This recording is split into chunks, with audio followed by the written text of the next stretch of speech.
제도권 주식 분석입니다. 자, 저는 근거를 가지고 말씀드리잖아요. 오늘도 아마 이 근거들을 보시면 여러분들 채권 투자하고 싶은 생각이 많이 드실 텐데, 자, 중요한 부분들에 대해서는 제가 강조를 드리면서 그리고 또 조심해야 될 부분까지도 말씀을 좀 드리겠습니다.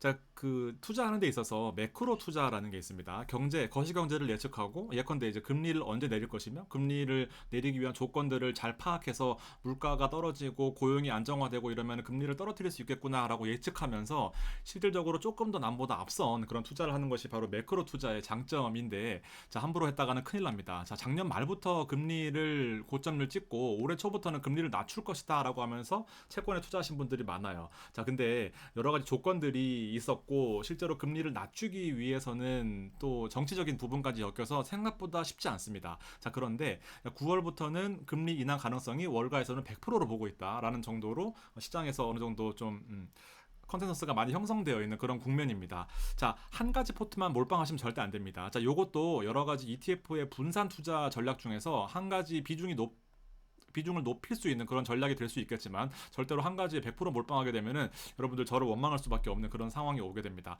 그 어느도 이런 전략들을 속단할 수는 없겠지만 가능성은 높다라는 부분입니다. 자, 그 비정상적으로 올라갔던 금리가 정상화되는 과정에 투자를 하는 거예요. 자, 그 방법 중에 하나가 대표적으로 우리나라에서 할 수 있는 게 솔 미국 30년 국채 커버드 콜입니다. 자, 금리 인하의 대표적인 투자처가 바로 채권인 거고요.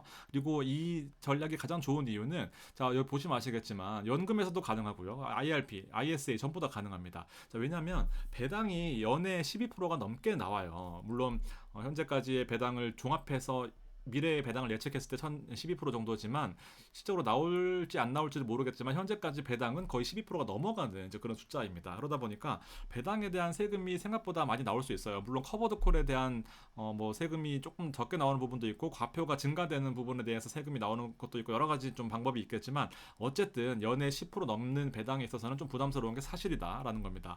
그래서 해외에 직접 투자하는 TLTW가 있고요. 그리고 TLTW는 배당 위주의 커버드 콜이고 이 TLTW라는 배당 위주의 커버드 콜의 한국판이 바로 이 솔 30년 채권의 커버드 콜이다라고 보시면 됩니다. 자, 배당이 오늘 들어왔어요. 8월 1일자로 배당이 들어왔고 110원, 98원 뭐 높죠. 그리고 주가도 바닥에서 기고 있는 상황이기 때문에 자, 미리 투자하셨던 분들은 하락폭이 꽤 생각보다 크겠지만 자, 지금으로서는 다 같이 스타트 라인에 서서 땅 하면 달릴 준비를 하고 있다라고 생각하시면 됩니다.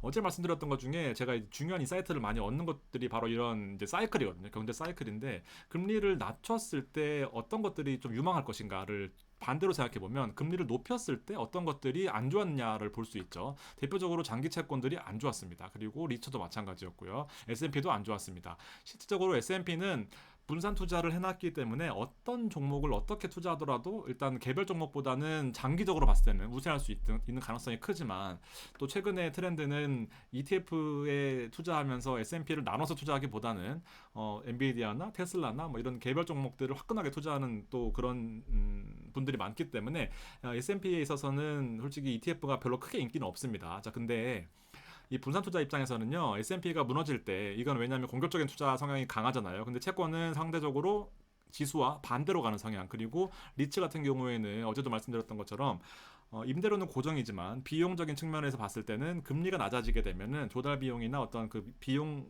측면에서 절약할 수 있기 때문에 배당 가능 이익이 늘어나게 되고 그러면은 가격도 올라갈 수 있는 여지가 좀 있겠다라는 겁니다. 반대로 봤을 때는 금리가 올라갔을 때 약세였던 이 채권과 리츠 그리고 지수들이 좀 상대적으로 좋은 부분들이 있을 수 있겠다라는 겁니다. 뭐 자주 보여드리는 거지만 기본적으로 금리가 올라가면은 채권 가격은 떨어집니다. 그리고 금리가 떨어질 이제 여지만 남아 있는 거죠. 그렇게 되면은 채권 가격이 올라가는 여기에 투자를 하는 건데 이제 미리 베팅하신 분들은 아주 힘들었던 거예요. 이제 미리 베팅하셨던 분들 금리가 계속해서 올라가다가 금리가 떨어질 것 같다라고 예상을 했었는데 막상 까보니까 1, 2, 3, 4, 5, 6월에는 책 금리가 안 떨어지고 계속해서 장기채 금리는 올라가면서 채권 가격은 떨어지면서 생각보다 하락폭이 커요. 그러다 보니까 지금 와서는 확신이 조금 더 점점 들어가는 그런 상황이다라고 보시면 됩니다. 자, TAT가 기본 채권에 가장 전 세계적으로 많이 하는 채권 투자입니다. 블랙록에서 운영하는 상품이고요. 아마 한 번씩은 다 들어보셨을 겁니다. 배당 수익률이 한 3.88 정도 나오고요. 월배당 형태로 나오게 됩니다. 자세한 설명들 오늘 TLT가 준 아니기 때문에 자, 그래서 배당률이 계속해서 올라가고 있어요. 금리 인하 그리고 금리 인상 그리고 금리가 최고점을 찍고 앞으로 금리가 떨어질 것이다 라고 가격이 올라갈 것이다 라고 예측할 수 있는 그런 기본적인 채권의 투자 원칙이라고 보시면 되고요. 자, 만기가 많이 남아있는 채권들을 100% 투자하고 있는 게 바로 이 TLT예요. TLT가 가장 기본이고 TLTW가 TLT의 커버드 콜 그리고 TLTW 아유, TLTW의 한국판이 바로 솔 미국 30년 국채 커버드 콜입니다. 배당이 매월 들어오는 이런 형태로 약 한 3.8 정도 들어오면서 만기는 51년, 50년 뭐 이런 식으로 남아있다라고 생각하시면 돼요. 제가 뒤에 다 설명드릴 거니까 한번 좀 쭉 들어보시면서 요것도 포트폴리오에 담아야겠다라는 생각이 드시면 좋은 겁니다. 자, 한국판 TLTW를 말씀드리기 전에 이제 얘는 이렇습니다. 한국판 TLTW는 이 KD 미국 국채 20년에다가 커버드 콜 지수를 추종하는 게 바로 이 소울 미국채예요. 30년 커버드 콜인데, 자, 캐디는 한국 경제에서 만든 그 기초 지수입니다. 예를 들면은 뭐 코스피 같은 그런 기초 지수 있잖아요. 인덱스 할 수 있는 지수들. 그래서 얘네들은 그냥 기본적으로 이렇게 올라가고 떨어지고 하면서 거의 바닥권을 형성하고 있다라고 보시면 돼요. 제가 말씀드렸던 것처럼 좀 미리 투자하셨던 분들은 좀 힘든 시기를 겪으셨을 거고, 좀 더 미리 투자하셨던 분들은 더 많이 힘든 시기를 겪으셨을 겁니다. 거의 바닥권에서 약간은 반등하고 있는 이제 그런 모습을 보여주고 있는데, 자, 에이스와 소를 비교해 보면요, 많이 비교가 되는 상품이거든요. 근데 에이스는 그냥 기본 TLT를 추종하는 거.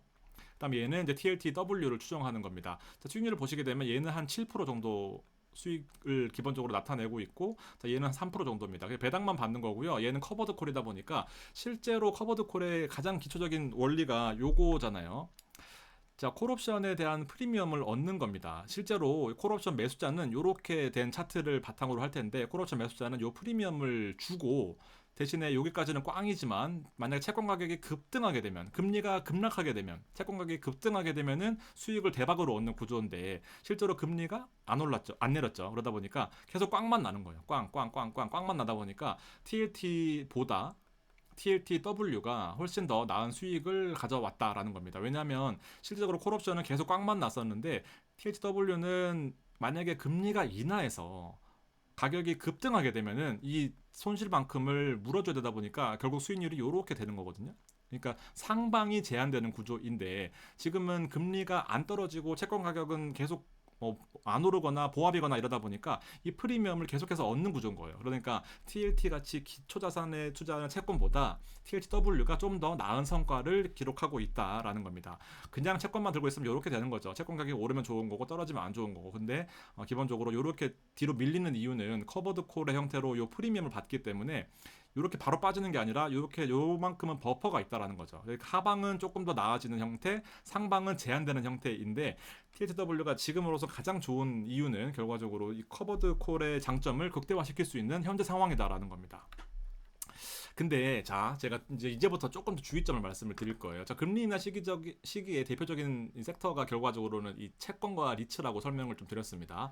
자, 현재 시장의 매크로적인 그 컨센서스를 보면, 이 사회적인 합의를 보면 9월 인하론에 거의 100%까지 올라왔습니다. 금리를 반드시 내릴 거다. 근데 이제 시장이 만만하지는 않아요. 고민들이 여러 가지가 추가가 되는데, 지금 100% 정도라고 예상하면서 24년 1월부터 물린 사람들이 거의 절반 이상이거든요. 자, 근데 금리를 막상 내리려고 봤더니 여러 가지 고민들이 결과적으로 미국의 재정 적자입니다. 부채가 자꾸 늘어나는 거, 그리고 트럼프가 당선됐을 경우에는 텍스컷 세금을 지금 낮추겠다라고 하고 있으니까 뭐 15% 수준까지. 근데 이제 더 재정 적자가 늘어나면서 시장에 좀 더 활성화가 되면서 금리보다도 더 중요한 물가가 올라갈 수 있다라는 그런 이유 때문에, 그리고 금리 인하가 불가할 것이고 물가가 다시 올라갈 거니까 실질적으로 금리를 한 번 낮추더라도 그 이후에 금리 낮출 수 있겠느냐라는 게 지금 약간은 제가 약간 우려하는 그런 부분입니다.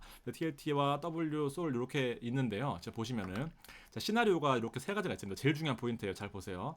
자, 만약에 지금처럼 금리가 보합이다. 금리가 5.5에서 그냥 보합이다 하면은 계속해서 콜옵션 프리미엄만 얻는 거예요. 그러니까 무슨 말이냐면은 TLTW가 가장 좋겠다라는 거죠. 커버드 콜은 보합이면은 가장 좋습니다. 자, 근데 만약에 금리가 상승할 가능성은 없겠지만 금리 상승한다라고 가정했을 때 지금처럼 상승 국면에 있을 때는 자, 채권에선 손실이죠. 왜냐하면 금리가 오른다라는 것은 채권 가격이 빠졌다라는 거니까 TLT나 TLTW나 모든 채권 투자는 가격이 손실이 났을 겁니다. 자, 그렇지만 금리가 오를 때는 반대로 가격이 떨어졌다라고 하는 것은 커버드 콜의 프리미엄이 플러스가 났다라는 거죠. 그러니까 얘는 그냥 뭐 소스예요. 나쁘지도 않고 좋지도 않고. 근데 뭐 나쁜 것보단 좋겠죠. 왜냐하면 이 프리미엄이라는 걸 얻기 때문에. 자, 근데 보시면 장기금리가 하락할 때입니다. 하락할 때 채권 가격이 올라가게 되는 거죠. 그러면 채권에선 수익인데요. 자, 콜옵션 매도 프리미엄에서 손실이 납니다. 굳이 손실이 나는 거예요. 그러니까 상방이 제한되는 형태인 거죠. 이렇게 아까처럼. 왜냐하면 금리가 하락하면은 금리가 한두 번 하락하게 되면 상관없겠지만 세 번, 네 번, 다섯 번 하락하게 된다라고 하면은 사실은 아까처럼 이렇게 요런 그래프가 그려지잖아요. 그러면 계속해서 채권 손실이 누적이 되면서 오히려 손실이 검정 커지는 그런 국면이 됩니다. 무슨 말씀인지 아시겠죠? 자, 실제로 가장 중요한 포인트 중에 하나가 지금은 TLTW가 맞아요. 자, 그렇지만 앞으로 금리 인하를 한 번, 두 번, 세 번, 네 번 한다라고 했을 때는 TLTW의 손실은 누적될 수 있다라는 겁니다. 이해되시죠? 그러니까 지금은 W가 맞아요. 실적도 실제로 더 좋고요. 배당도 나오게 되고 그다음에 가격도 좋고 다 여러 가지 좋은데 실제로 금리 인하를 시작했을 경우에 TLTW는 손실이 뭐 많이 커질 수 있겠다라는 부분을 좀 참고를 하시면 좋겠습니다. 자, 그리고 하나 더 고려할 게 있죠. 채권이 만만한 게 아니에요. 자, 미국채 같은 거는 이 금리가 오른다라는 건 결국 달러가 오른다라는 거거든요. 여기서 손실을 보더라도 지금은 달러 가치가 오르는 국면이었기 때문에 손실을 보전할 수 있고 이걸 합치게 되면은 플러스일 가능성이 매우 컸습니다. 그리고 얘는 콜옵션 프리미엄이 있었고 채권도 금리도 환율도 고환율 상태였었기 때문에 실제로 유지하면 이익이 날 가능성이 매우 컸어요. 왜냐하면 팔면은 달러가 높은 상태니까 우리 1300 뭐 30원에 샀는데 1,400원에 팔았다. 그러면 분명히 이득인 거잖아요. 그래서 요때까지만 해도 달러 가치로서는 이득이 날 가능성이 큽니다만 이제 장기 금리가 하락하면은 일단 여기서도 손실을 볼 가능성이 크고요. 여기서 손실을 볼 가능성도 있다라는 겁니다. 왜냐면 1,200원, 1,100원 떨어지게 되면은 또 환율에서 손실이 나기 때문에 채권 투자는 몰빵하면 큰일 납니다, 여러분들. 그래서 여러 가지 시나리오를 좀 봐야 되겠지만 만만치는 않습니다. 결코 이게 그냥 금리만 떨어지면 뭐 장땡이 이런 게 절대 아니에요. 실제로 그렇기 때문에 약간은 또 변형적인 방법들이 있는 거죠. EU21이라고 일본 ETF이거든요.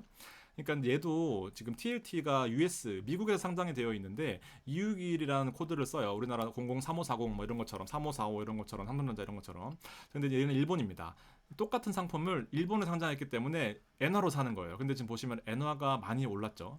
그러니까 엔화가 쌌을 때 이걸로 엔화로 바꿔가지고 TLT를 사는 게 바로 이유기일의 전략이었습니다. 그래서 제가 한두 달 전에 설명을 드렸었는데 지금 보시면 한두 달 사이에 여기 언제였지? 이게 언제? 6월 5, 6월 좀 됐겠네요. 지금 보시면 이때 869원에 설명을 드렸었거든요. 근데 지금 914원까지 올라왔습니다. 완전 급등을 한 거죠. 그러다 보니까 이 전략도 있었는데 지금은 약간 또 엔화가 많이 올라와 있는 상태인 거죠. 이런 것도 있다라고 보시면 됩니다. 그래서 사실은 여러 가지 하나만 알고 투자를 몰빵하시기에는 좀 분명히 좀 떨어져요, 메리트가. 근데 보시면 얘도 단점이 있는 게 이제 엔화가 그동안 안 올랐었으니까 해지 비용이 계속 들었었거든요. 근데 지금은 이제 엔화가 오르다 보니까 얘로 채권을 사면은 가장 베스트 시나리오가 됐을 수 있었겠죠. 그렇게 보시면 됩니다. 실제로 그냥 채권 투자하는 게 파란색이고요. 이게 커버드 콜이었거든요. 근데 어느 순간을 대비해 보더라도 사실은 나쁘지 않은 그런 성과를 보여줬고 월 배당까지도 계속해서 나오는 상태였다고 감안하면은 현재까지는 높은 확률로 TLTW가 수익이 좋았다라고 보시면 됩니다. 정리를 해볼게요. 자, TLT가 좋아요. TMF는 이 TLT를 3배 추종하는 레버리지 상품입니다. 지금은 되게 상태가 안 좋았겠지만 앞으로는 좀 좋아질 가능성이 있겠죠. 자, 금리가 실제로 떨어지게 되면은 TLTW는 반드시 도망가셔야 될 상품이다라는 겁니다. 높은 가능성으로 유지할 수 있다라는 게 결과적으로 이 상품은 채권을 순수하게 가격적으로 추정하기 때문에 좋을 수 있겠지만 W는 가격이 너무 많이 오르게 되면은 상방이 제한되는 형태로 손실을 볼 가능성이 있고 환율까지도 떨어지면은 생각보다 좀 당황스러울 수 있겠다라는 겁니다. 정리해 볼게요. 자, 솔 30년 국채 커버드 콜은 현재로서는 괜찮아요. 자, 캐디 미국 국채 20년에다가 허버드 콜을 추종하는 전략이고요. 상장일은 지금 한 5개월, 6개월 정도를 배당을 주고 있습니다. 연배당 10% 이상이고요. 환도 노출되어 있다는 것을 결코 간과하시면 안 됩니다. 그리고 오늘 배당이 들어왔어요. 8월 1일자로 매월 1일 날 배당이 되고 재투자도 환영합니다. 왜냐하면 배당이 100만 원만 투자해도 10만 원 들어오면 한 주 살 수 있잖아요. 그렇게 되고 연금이나 ISA 장기 투자에도 좀 유리한 부분이 있습니다. 근데 실제로 금리가 떨어질지 안 떨어질지 모르지만 금리가 떨어진다 혹은 제 개인적인 생각으로는 금리가 한 번 떨어진 거는 확실해요. 근데 두 번, 세 번 떨어뜨리기에는 약간 애매한 부분이 있거든요. 이 부분을 잘 파악하셔가지고 파월 연준의장이 금리를 한 번 떨어뜨렸을 때 두 번, 세 번 떨어뜨릴 거다라고 하면 바로 그 다음날 매도. 근데 한 번은 떨어뜨렸지만 지금은 지켜봐야 된다라고 하면은 또 커버드 콜을 좋을 수 있습니다. 조금 어렵죠. 근데 그런 좀 다이나믹한 전략이 좀 필요하다라는 거고, 그다음에 IRP도 투자가 100% 가능하다라는 거. 기준금리 인하 전에는 가장 베스트예요. 근데 인하하더라도 메리트는 있다라는 것이 계속해서 금리를 내리기는 결코 연준도 쉽지 않다라는 그런 부분까지 좀 챙겨가시면서 채권도 포트폴리오에 배당이 높다 보니까 한 10% 정도 내외 혹은 많으면 20% 정도로 비중을 실어가면서 ETF 자체를 분산하는 전략에 대해서 제가 많이 말씀드리잖아요. 그렇게 활용하시는 게 좋겠다라는 말씀을 드리면서 오늘 정리하도록 하겠습니다. 감사합니다.